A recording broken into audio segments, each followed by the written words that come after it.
Good evening, everybody. I'm going to try something a little unique. I'm going to try doing this by candlelight just to give her a different mood. It's night here. And I want to look into the Saturn and Jupiter at this time on the 21st of the solstice. I know there's a lot of things, people talking about this. And I don't normally go into these type of things, but at the same time, something's calling me to go into the energy of this time. So what does it mean exactly? I'm going to ask Spirit to guide me to whatever way they want to guide me to. And I want to see what the outcome will be, what message they will share with the world. There's so many people in the world right now that want to change, but don't want to do the work to change it. Everything needs to be instantaneous. Everything needs to be done for you. It's like, it's difficult as a spiritual teacher when you tell them that they have to do some work. It's like not everybody's like that, because some people love challenges and love to try and love to expand their knowledge. But there's so many people out there that think they can just instantly become a spiritual healer, a spiritual teacher, the journeyer. It's like they know to become a doctor, philosopher, psychologist, engineer, carpenter, electrician, like even a janitor. There's a lot. If you want to do these jobs well, you have to be able to put the time in, the effort, to really set a high standard for yourself, not be satisfied with mediocre, always trying to better yourself, do a better job. And this is important, but for some reason, when it comes to spirituality, people have no patience. They give up too easily, maybe because they're so busy with everything else that's going on in their life. They just want it to be something to throw, just to open a quick book and you're a master at it. But the more journeys I do, the better I get at it, the more knowledge I get, the more wisdom I get, the more understanding I get. And the more and more I know nothing at all. And because it becomes such an eye-opener, the vastness of space, the vastness of the dimensional spaces, spirituality, like how vast things are, how large, how unbelievably complicated.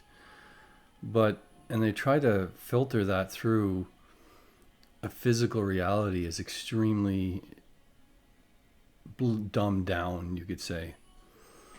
But it's still fascinating journey to explore it. And the more and more you understand how petty people are, how they don't seem to understand how easy it is to become a better person. But it's also hard because we've learned so many years a certain way of doing things. I look at the world and I see what is the main thing that creates problems. Race, religion, and basically politics. If you eliminate those three things, we're all pretty well the same thing. We're all pretty well the same spirit. We're all the same people. If you eliminate the physical body and look at spirit, you start to really understand that people are pretty well the same. Everybody on this earth is connected to the source, so has access to all that information. There's some people that are more vast than others. But ultimately, when you understand spirituality, you start to understand yourself. But it's such a small portion of it. But even in that small portion, it's very, very, very loud how beautiful and amazing the soul of each individual person on earth is. So don't undersell yourself as something that's mediocre. There's nobody on this earth that's mediocre. Everybody's beautiful, vast, amazing.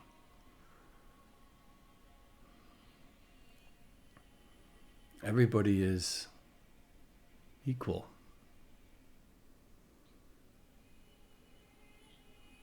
Everybody's been a king. Everybody's been a queen. Everybody's been something amazing. Everybody's been murderers. Everybody's been like dirt poor. We've been here so long. A lot of our souls have been almost everything. But everybody thinks it's just the one, not everybody. I always say that, and it's not, I don't mean to say that everybody is like that, but there is a lot of majority of people that really truly believe that this is the only time they're here and they have no power.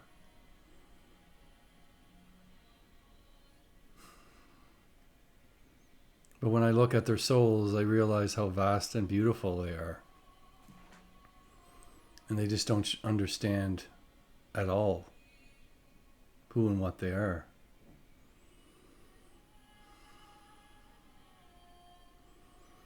So I'm going to go into the energy of Saturn and Jupiter on the 21st of December to see what is being said to me at that time, at this time. What spirit wishes to share, what my higher self wishes to share.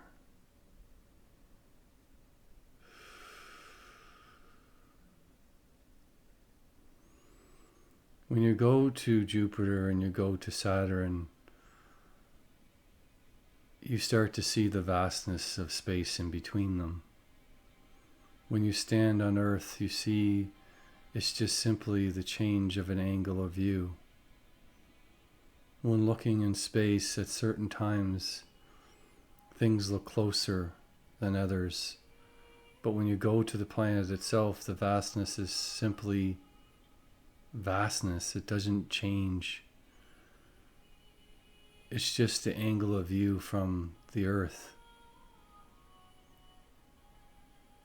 But there's something about how the alignment comes at a specific time that gives it power. To give something beautiful for people to think about, to explore. So it forces people to look at things as an explorational aspect. So it makes you explore the things within your own soul.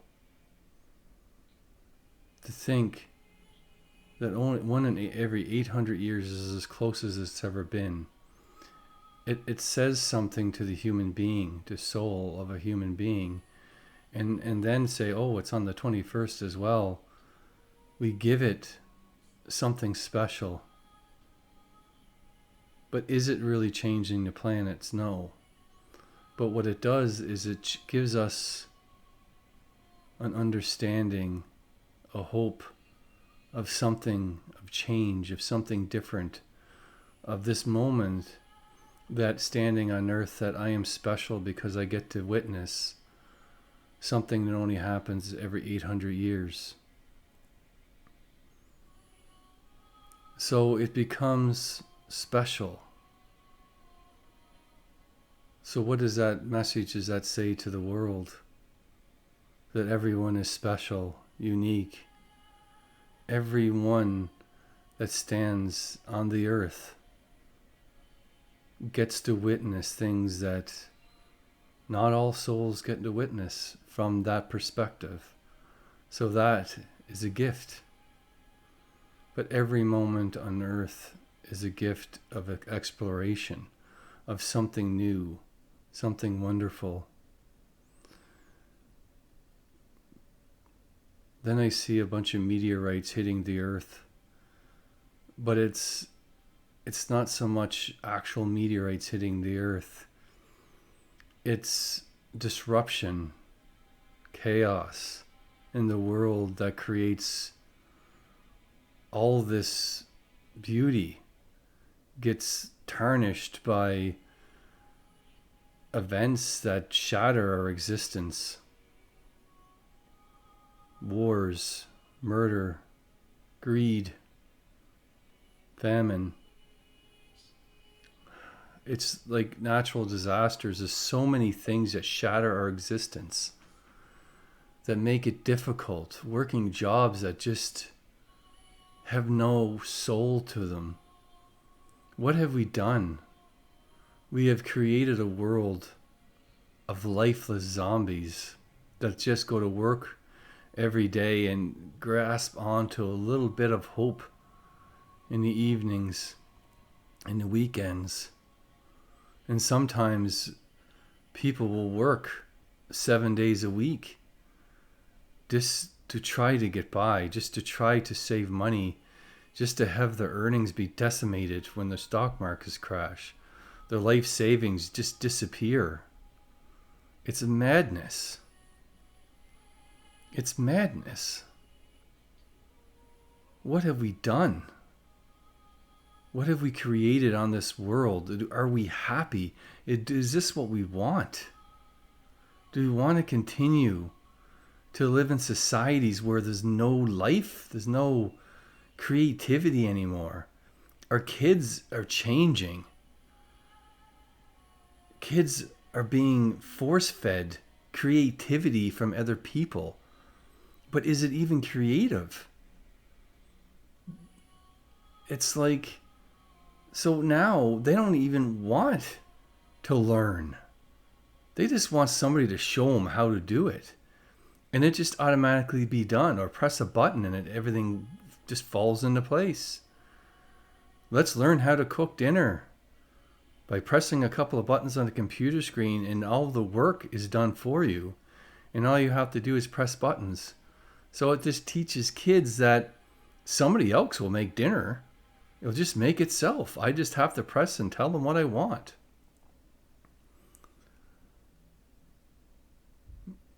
There's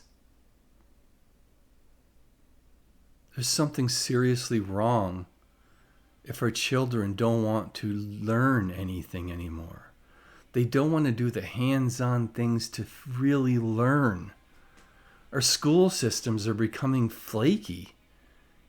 Like, they're becoming worse every year. It's like the hands-on things that we once learned are no longer important. It's almost like the world is preparing itself to become robots, or have robots do everything for us. Let's simply put a headset on our heads, lay on the couch, lay in a bed, lay in a chamber, and just live in a virtual world where everything is not real. We don't feel pain. We don't feel discomfort. We don't feel tiredness. We don't know how to do simple tasks. This seems like the direction the world is wanting to go. But then there's people that, like me and you, that want to have the hands-on experiences, to have the love, the understanding, the glorious journeys into the woods, into the fields, into the beaches, to the mountains, to the streams, to the oceans, to experience life. But it seems like people don't want to experience life anymore. They want to experience an artificial world. A world where everything is done for them. But they simply think they are doing the work by just pressing a button. This is what we're creating. But there is a direction, another direction, that is about spirit, that's about love, that's about living life, learning, exploring the earth, the universe. So is it really? You look at so many things and people say their awakening is happening. Yes, people are becoming awake, but what does that mean? Does that mean when we die? That's when we come awakened to another state of being, and we never come back to this earth, and the ones that want to continue to live in this existence will come back to this earth? Maybe that's the awakening. Maybe because we're not understanding that to become awakened on this earth, we have to work together. We have to do the work. This Messiah is going to come down and save everything. Is that going to happen? It hasn't happened yet. It might never happen. It would be wonderful if a Messiah came down and really changed the world. But is that really the right solution? That an alien race will come down and change the world? Maybe all this time we're being taught to change our own world, but instead we're creating a dead world, a dead existence, and ignoring the things that are being shown to us, told to us by the realms, by the spirits, by our ancestors. We're ignoring this, and instead following a path, a robotic existence that is going to separate humankind, where their awakening is simply not coming back to this world and moving on to another one.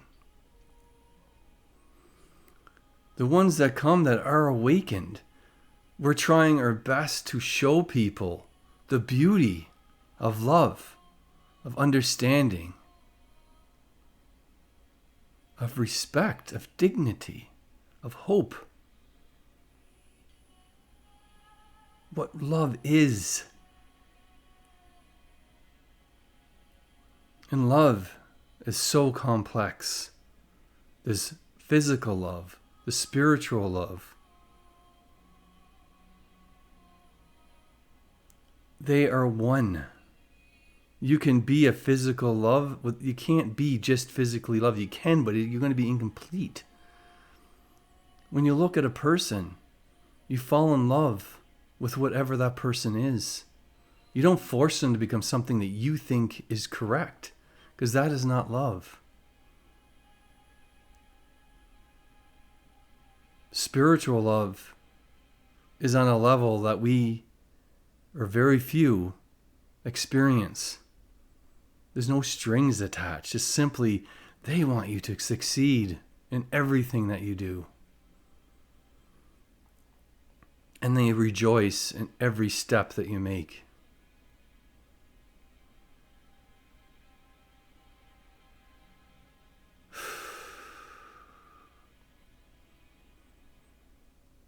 So this is the message that's brought forward from this alignment. This is my interpretation of the energies. There's a pleading in this, but also a warning in this message.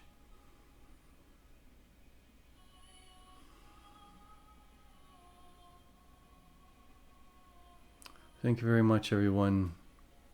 If you wish to do a journey with me, you can visit my website at AmonRaSAwakening.com, and you can visit my Northern Light pages at Joseph Bradley Auroras and HiddenAuroraSpirits.com. Nama Kusine Mata Husia Na Hosamani Tiso Narumnai. Thank you very much, and have a wonderful day. Let love enter every aspect of your soul. Take care.